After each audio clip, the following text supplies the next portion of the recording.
नमस्कार, एक न्यूज़ 24 देख रहे हैं आप और मैं हूं आपके साथ ब्यूटी। देखिए, चुनावी दौर अपने चरम पर पहुंच चुकी है और इसी बीच एसआईआर मुद्दा सियासी हलचल का एक बड़ा यानी कि एक अहम कारण बन गया है।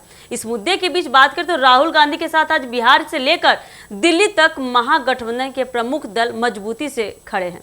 बिहार में उनके साथ राजद के तेजस्वी यादव, नीतीश कुमार, कांग्रेस और वाम दल यानी कि ऐसे कई नेता उनके साथ मिलकर चुनावी रण में उतर चुके हैं। वहां दिल्ली स्तर पर तृणमूल कांग्रेस, समाजवादी पार्टी, डीएमके, शिवसेना, आम आदमी पार्टी यानी कि कई नेता विपक्षी दल भी राहुल गांधी के समर्थन में सक्रिय हो चुके हैं। महागठबंधन का मकसद है केंद्र से लेकर राज्य तक भाजपा को कड़ी चुनौती देना और साझा मुद्दे के जरिए जनता को एकजुट करना।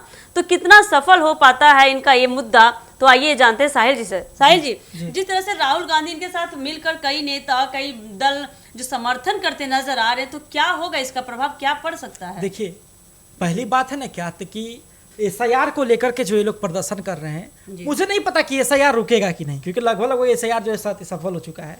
लेकिन इसके से जो है ना, जो महागठबंधन जो टूट रही थी, महागठबंधन जो कि खिलाफ खड़ी हुई थी बीजेपी की कि हम सब मिलकर के इनको हराएंगे, ठीक है, जो एक साथ कई पार्टियों का जो है आ गया था कमान, जो अलग अलग बिखर गई थी ना, वो एकजुट हो गई है, समझे। अब देखिए, एक बड़ा प्रभाव क्या पड़ा। एसआईआर का शुरुआत होता है, ठीक है, लगातार वोटर्स का पुनः गणनिरीक्षण किया जाता है। इसको लेकर के लोग कई बार आरोप लगाते हैं इलेक्शन कमीशन पर कि इलेक्शन कमीशन ऐसे कर रही है, ऐसे कर, यहाँ गड़बड़ी है, कई तरह के त्रुटियों को लेकर के बात करते हैं। एक पीसी राहुल गांधी करते हैं, प्रेस कॉन्फ्रेंस, कई तरह के सबूत देते हैं। और होना क्या था कि उसके बाद सदन में पूरा विपक्षी दल, जो कि कहने का मतलब होता है ना कि गठबंधन में है, कोई सक्रिय नहीं है, अधिकारों पे नहीं लड़ रहा है, बस राहुल गांधी को उस एक पीसी के बाद ना पूरा इंडिया अलायंस जो है कुनबा एक साथ आ गया है। आज जोश कितना, जोश देखिएगा, महिला नेताओं का बैरिकेडिंग कूद जा रही थी, महिला नेताएं, समझे, महिला जो नेत्री सांसद जो थी वो बैरिकेडिंग तक कूद जा रही थी। अरे खुद अखिलेश यादव समाजवादी पार्टी के इतने बड़े नेता, राष्ट्रीय अध्यक्ष, पूर्व में कहा था कि मुख्यमंत्री भी रह चुके हैं, वो बैरिकेड पर चढ़े, उनके लोगों ने उनको धक्का दिया, बैरिकेड पर चढ़े और बैरिकेड कूद गए।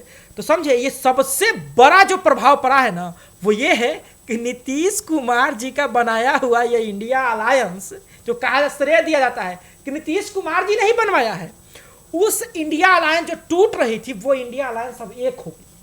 कोई घटक दल इनके साथ आ गए हैं और सबको कहीं ना कहीं राहुल गांधी का नेतृत्व जो है पसंद आ रहा है। और एक बात समझ लीजिए कि बिहार में भी वोट अधिकार रैली होने वाला है, समझे, जहां पर विपक्ष के जो लोग हैं वो इस बात को कह रहे हैं कि भाई आरोप लगा रहे इलेक्शन कमीशन पर कि इलेक्शन कमीशन जो है वोट चोरी कर रहा है, तमाम तरीके का आरोप विपक्ष लगा रहा है। और इसी को लेकर के बिहार में भी जो है ना वोट अधिकार रैली। साहिल जी, एक बात है कि देखिए, जिस तरह से ये सब दल एक साथ हैं, तो आपको नहीं लगता है कि महागठबंधन मजबूती काफी ज्यादा हो गई है? बहुत ज्यादा जी, बहुत ज्यादा महागठबंधन मजबूत हो गई है। हमने तो कहा ना कि महागठबंधन में आपस में ही झगड़ा चलता था, वो अपना दबदबा दिखाते थे, वो अपना कद दिखाते थे, वो पहले का अगर इतिहास देखिए तो काफी ज्यादा मतभेद चल रहे थे आपस में। मतभेद बहुत मतभेद देखे नहीं। केजरीवाल जी जो है अलग चुनाव लड़ गए दिल्ली में और नतीजा क्या हुआ, हार गए। तो अब बात ऐसा है ना कि जब से राहुल गांधी जी ने जो प्रेस वार्ता की थी, कुछ कई तरह के सबूत पेश किए थे, उसके बाद पूरा इंडिया अलायंस एक साथ हो गया है, समझे। और हम तो बता रहे कि महिला सांसद, पुरुष तो पुरुष, महिला सांसद भी जो है पूरा एकदम मतलब कि विरोध कर रही थी और कई महिला सांसद तो गिर पड़ी, बेहोश हो गई, उनको उठा कर ले जाया गया। लेकिन उन्होंने मना किया कि मैं इस विरोध मार्च से बाहर नहीं निकलूंगी, हमको टांग के ही ले चलो, लेकिन ले चलो। समझिए इंडिया अलायंस में कितनी मजबूती आ गई। साहिल जी, एक सवाल उठ रहा है कि देखिए, जो ईसीआई जो है, ये है क्या आखिर, इसका क्या है मुद्दा?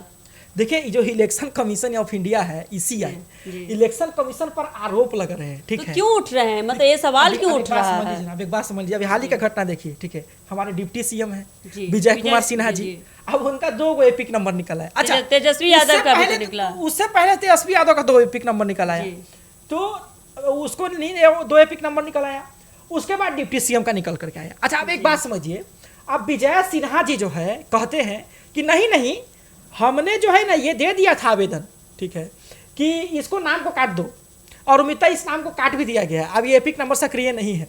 तो सवाल ये है कि ये कह रहे हैं कि अब इस नाम को काट दिया गया था, विपक्ष कह रहा है कि जब काट ही दिया गया तो 2 एपिक नंबर शो कैसे कर रहा है, ये बताइए आप। ठीक है, शो कैसे कर रहा है?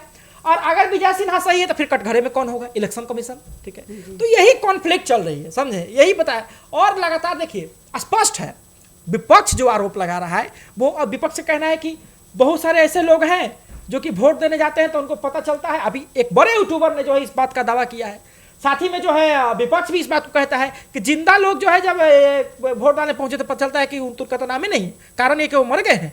ठीक है, अब मतलब मरे लोग जो है वोट डालने चले आ रहे हैं। इस सब चीज़ों को लेकर के बहुत सारे लोगों का कहा है कि इलेक्शन कमीशन का कहना है कि बहुत सारे लोग मर गए हैं, उनका नाम हटना चाहिए। बाकी लोगों का भी कहना है, बहुत सारे लोगों का कहना है कि एक ही लोग जो कि अलग अलग जगह पर रहते थे, अलग अलग नाम है, उनका नाम हटना चाहिए। इलेक्शन कमीशन भी सही कह रहा है कि भाई SIR होना चाहिए। अब विपक्ष का भी कहना है कि बहुत सारे ऐसे भी लोग हैं जिनका बिना बताए उनका नाम काट दिया जा रहा है। जा तो मतलब कि विपक्ष भी अपनी जगह पर सही है, प्रदर्शन कर रही है, इलेक्शन कमीशन भी सही कह रही है। तो ये कहीं ना कहीं एक ऐसा हो गया ना कि गले की हड्डी जैसी बन गई, ना उगला जा रहा है ना निगला जा रहा है। विपक्ष का तो काम है विरोध करना, विपक्ष अपना कर रहा है, और इलेक्शन कमीशन का काम है, इलेक्शन कमीशन अपने SIR करवा रहा है। साहिल जी, जिस तरह से अभी धांधली चली है SIR को लेकर, जिस तरह से प्रोटेस्ट चल रहे हैं, तो आपको नहीं लगता है कि आने वाले बिहार विधानसभा चुनाव में, आगामी चुनाव में इसका काफी गहरा प्रभाव पड़ सकता है? देखिए एक बात समझ लीजिए कि विपक्ष का जो आरोप है ना, अगर विपक्ष का आरोप है, विपक्ष का क्या आरोप है, तेजस्वी जी खुद ही कहते हैं, ए मुसलमानों ध्यान रखना कहीं तुम्हारा नाम न कर दिया जाए। ठीक है, यानी कि विपक्ष का सीधे आरोप है। ठीक है, और बार बार ये लोग विपक्ष वाले लोग कहते हैं कि जहां से बीजेपी को वोट नहीं मिलता है ना, विपक्ष का बयान है, रिकॉर्डेड बयान है कि जहां से नहीं मिलता है वहां से इलेक्शन कमीशन द्वारा नाम कटवा देता है। ये आरोप गलत हो सकते हैं, लेकिन आरोप विपक्ष लगा रहा है, ये भी बात समझना होगा आपको। और बात है कि ये चुनाव पर क्या प्रभाव पड़ेगा नहीं पड़ेगा, तो देखिए एक बात समझ लीजिए, जितना विरोध विपक्ष कर रहा है, ठीक है, और जितना इलेक्शन कमीशन अपना काम कर रहा है, तो कहीं ना दोनों का काम एक प्रभाव तो चुनाव पर डालेगी ही। ठीक है, क्योंकि देखिए बहुत बार क्या होता है ना कि ऐसे चुनाव से पहले एक रिपोर्ट आता है, रिपोर्ट में कहा जाता है कि इतने वोटर्स नए ऐड किए गए, तो हटाए भी तो गए ना। ठीक है, बहुत सारे वोटर्स का इस पर नाम हट गया है। ठीक है, जिसमें जैसे कि कहा जाता है कि कुछ लोग मरे हुए निकले, कुछ लोग का डबल जगह पर जो है मतलब कि नाम था, उन लोगों के नाम काटे गए, तो प्रभाव तो कहीं ना कहीं चुनाव पर हल्का फुल्का पड़ेगा।